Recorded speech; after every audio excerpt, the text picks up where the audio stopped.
नमस्कार, आप देख रहे हैं केकेडी न्यूज और मैं हूं आपके साथ प्रिया तिवारी। शुरुआत करते हैं रिपोर्टर्स रिपोर्ट के साथ। मथुरा के गोविंदपुर बिजली घर पर धड़ल्ले से वसूली चल रही है। बिजली घर के कर्मचारी ने एक युवक से लाइन हटवाने के लिए 15,000 की वसूली की, लेकिन फिर भी ये लाइन नहीं हटाई गई। युवक काफी दिनों से बिजली घर के चक्कर काट रहा है, लेकिन इसका खुलासा अब हुआ है। पीड़ित ने गोविंदपुर बिजली घर पर जाकर एक कर्मचारी को पकड़ लिया और पुलिस को मामले की जानकारी दी, जिसके बाद पुलिस ने कर्मचारी को हिरासत में ले लिया है।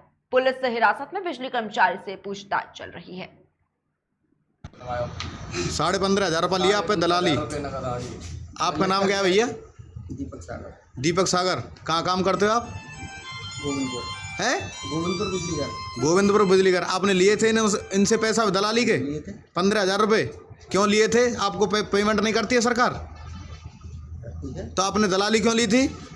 और क्या कह रहे थे इनसे कि आपको आपके पटाए जाए तो पटा लेना है? बोला था या नहीं बोला था? बताओ ना, चुप हो यार, धमकी दे रहे हो। आपने बोला था कि नहीं बोला था? आप बिजली विभाग में काम कर रहे हो और दलाली ले रहे हो और सरकार से भी पेमेंट ले रहे हो, और ये कह रहे हैं इनसे, ये कितने सीधे युवक हैं, ये भी गवर्नमेंट जॉब करते हैं। कि क्या कह रहे थे कि पटाए जाए तो पटा लेना है? अब ये आपके पास खड़े हैं, इनको मार दो। पैसा लिए थे? कितने लिए थे? 15,000 दलाली ली थी, रिश्वत है। वहीं कासगंज के थाना सिद्धपुरा पुलिस के हाथ एक बड़ी सफलता लगी है। जहां पुलिस ने फर्जीवाड़ा करने वाले एक गिरोह का पर्दाफाश किया है। पुलिस ने गिरोह के 2 शातिर अपराधियों को गिरफ्तार किया है। वहीं गिरोह ने अब तक लगभग 500 लोगों से 45 लाख रुपए का फर्जीवाड़ा किया है।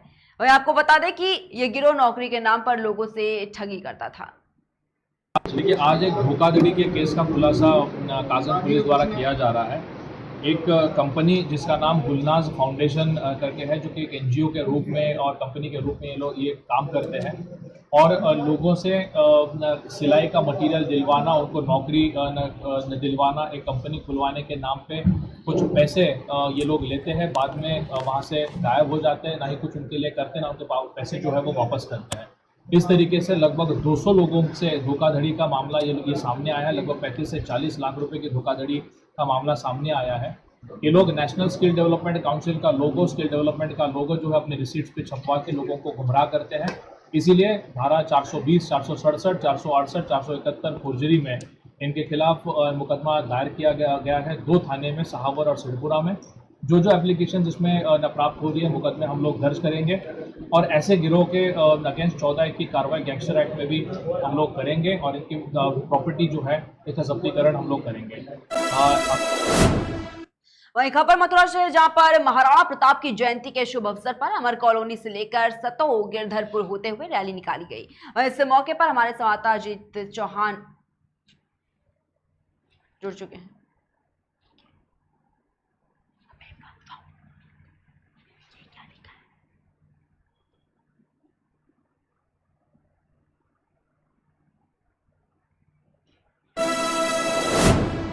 वहीं हापुड़ के गढ़मुक्तेश्वर तीर्थ नगरी ब्रजघाट में मां गंगा जन्मोत्सव को लेकर सांस्कृतिक कार्यक्रम का आयोजन किया गया और साथ ही मां गंगा की 5 फुट 5 इंच लंबी मूर्ति भी स्थापित की गई। वहीं आपको बता दें कि इस मूर्ति का वजन 5 से 6 क्विंटल बताया जा रहा है। और इसके अलावा लोगों ने मां गंगा जन्मोत्सव पर हर्षोल्लास के साथ तीर्थ नगरी ब्रजघाट में भव्य शोभा यात्रा भी निकाली। ब्रजघाट गढ़मुक्तेश्वर में यहाँ का सबसे बड़ा पर्व माँ गंगा का जन्मोत्सव, जिसे गंगा सभा आरती समिति के माध्यम से हम लोगों ने 3 दिवसीय मनाने का निर्णय लिया और 3 दिवसीय कार्यक्रम का आज प्रथम दिवस है। बहुत दिव्य भव्य कार्यक्रम चल रहा है। ओम प्रकाश पहलवान मेरा नाम है, यहाँ से सभासद हूँ मैं ब्रजघाट तीर्थ नगरी से।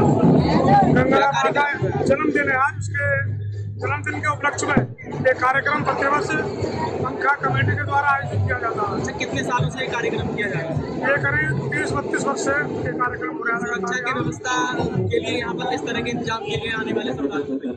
आने वाले श्रद्धालुओं के पंखा कमेटी की ओर से।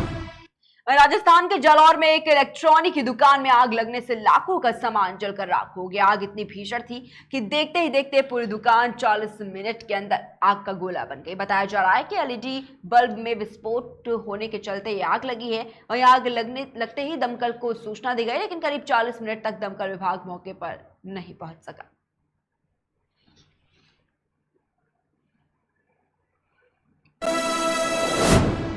राजस्थान के जालौर में गर्मी के तीखे तेवर वापस से दिखने शुरू हो गए हैं। 3 दिन पहले पश्चिमी विक्षोभ सक्रिय होने के कारण दिन का 3 डिग्री पारा गिरा था, लेकिन अब फिर एक बार पारा बढ़ गया है। रविवार को दिन भर गर्म हवाएं चलने से सड़कों पर कम ही लोग नजर आए।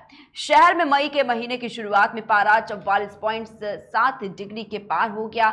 जैसे गर्मी चल रही है, मौसम विभाग के मुताबिक 3 दिन तक हीट वेव का अलर्ट भी कर दिया गया है। आपको बता दें कि यहाँ 44 डिग्री ऊपर पारा चल रहा है और 45 डिग्री के ऊपर पारा जाने की संभावना भी बनी हुई है।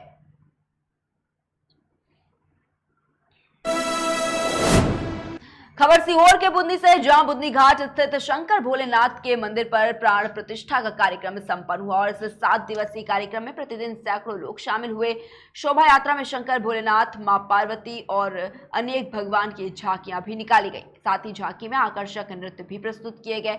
झांकियों में लोगों ने भोलेनाथ का जयकारा भी लगाया। वहीं पूरे कार्यक्रम के बाद विशाल भंडारे का आयोजन भी करवाया गया। ये सभी धार्मिक आयोजन जो हैं वो किसी न किसी रूप में हम लोगों को प्रेरित भी करते हैं, उत्साहित भी करते हैं और हम लोगों को इसका लाभ मिलता है। जिन लोगों ने इसको आयोजित किया उन सबको मेरी ओर से बहुत बहुत बधाइयाँ। और जैसे ही मुझे पता लगा कि चुनरी यात्रा है तो मैं भी शाम को उसका अवलोकन करने के लिए आया। बहुत अच्छा लगा मुझे देख करके और इस तरह के आयोजन होते रहना चाहिए। सभी धर्म प्रेमी बंधुओं को और बुधनी निवासियों को बहुत सारी शुभकामनाएं। इसमें सहयोग करने वाले सभी लोगों को मेरा सादर नमन। मेरे भाई अजय सक्सेना ने ये मां नर्मदा के लिए चुनरी चलाई है और उन्होंने संकल्प लिया था कि मैं अपने धर्मशाला और मंदिर का निर्माण जब कर लूँगा तो यहाँ पर माता रानी को चुनरी चढ़ाऊँगा।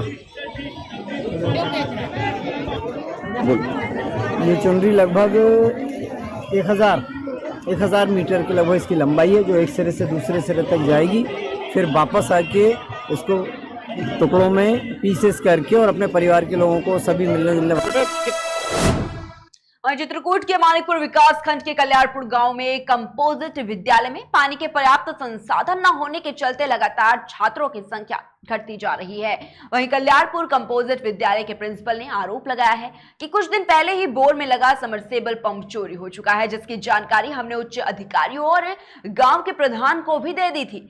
समरसेबल पंप चोरी होने के बाद से अब तक ग्राम पंचायत की ओर से छात्रों के लिए पेयजल की कोई व्यवस्था नहीं की गई, जिसके चलते छात्र छात्राएं 3 से 6 किलोमीटर दूर कड़ी धूप में आने से कतरा रहे हैं।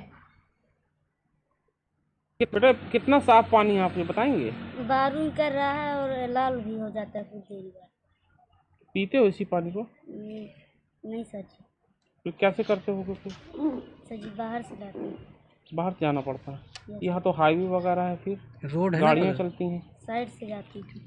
साइड से जाते हैं। क्या नाम है? सचिन। सर एक तो स्थिति यहाँ पेयजल के लिए भीषण समस्या है।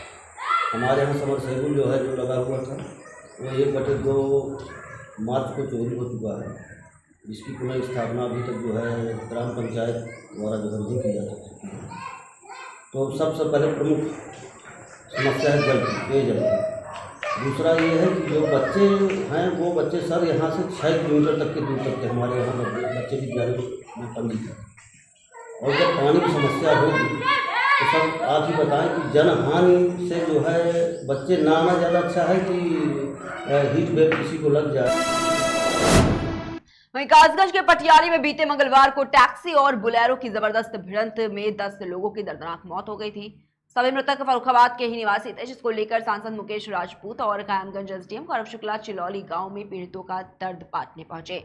सांसद मुकेश राजपूत ने हर संभव मदद का परिजनों को आश्वासन दिया। उनके जर्जर आवास देखकर जल्द ही उन्हें आवास दिलाने की भी बात कही। आपको बता दें कि इस मामले में मुख्यमंत्री योगी आदित्यनाथ ने भी ट्वीट कर निःशुल्क उपचार कराने के आदेश संबंधित अधिकारियों को दिए थे। जो घटना घटी है ये बहुत निंदनीय है और सब दुखदायी है। मैं सबसे पहले चाहता हूँ कि जो परिवार दुखी परिवार है उन्हें ईश्वर इतनी शक्ति दे, वो कष्ट के समय में वो अपना इसके सहन करें, ईश्वर इतनी उसे शक्ति दे। दूसरा इसमें जो भी हम चाहेंगे प्रदेश सरकार से, क्यों ये लोग सब गरीब लोग हैं, रोज़ मेहनतकश लोग हैं, रोज़ कमाते रोज़ खाते हैं, ऐसे लोगों को उत्तर प्रदेश सरकार द्वारा जो भी मुआवजा वहीं आगरा के प्रभारी बनाए गए डिप्टी सीएम केशव प्रसाद मौर्य द्वारा बिजली घर पर बनने वाले मेट्रो स्टेशन का नाम जामा मस्जिद से बदलकर मनकामेश्वर रखने का मामला अब तूल पकड़ता नजर आ रहा है। भीमराव अंबेडकर अनुयायी बीजेपी विधायक बेबी रानी मौर्य के घर पहुंच गए। उन्हें ज्ञापन देकर कहा कि आगरा दलितों की राजधानी है और बिजली घर पर एक पार्क अंबेडकर के नाम से बना हुआ है, जिसमें बाबा साहब की एक विशाल मूर्ति भी स्थापित है। अंबेडकर अनुयायियों ने बीजेपी विधायक से आग्रह किया है कि बिजली घर मेट्रो स्टेशन का नाम अंबेडकर चौक रखा जाए। आज हम जो है आगरा जो है दलितों की राजधानी के रूप में, देखो आपको पता है सभी को जाना जाता है, और हमारी ताजनगरी को जो है प्रेम की नगरी भी कहा जाता है, जिसमें एक माननीय है जो है जहर घोलने का काम कर रहे हैं कि जो ताजमहल जो मेट्रो स्टेशन जो बनने वाला है बिजली घर चौराहे पे, वहाँ एक अंबेडकर पार्क बना हुआ है और वहाँ पर एक बाबा साहब की भव्य बहुत ही बड़ी विशाल प्रतिमा लगी हुई है, जिस हिसाब से हम सब अंबेडकर अनुयायियों का कहना है कि वहाँ पर डॉक्टर अंबेडकर चौक मेट्रो स्टेशन का नाम होना चाहिए। आज ज्ञापन देना, आज हम बेबी रानी मौर्य जी को ज्ञापन देने आए, अपनी मांग को रखेंगे उनके सामने। माननीय मंत्री जी को फिलहाल की खबरों में इतना ही। बने रहिए KKD न्यूज के साथ।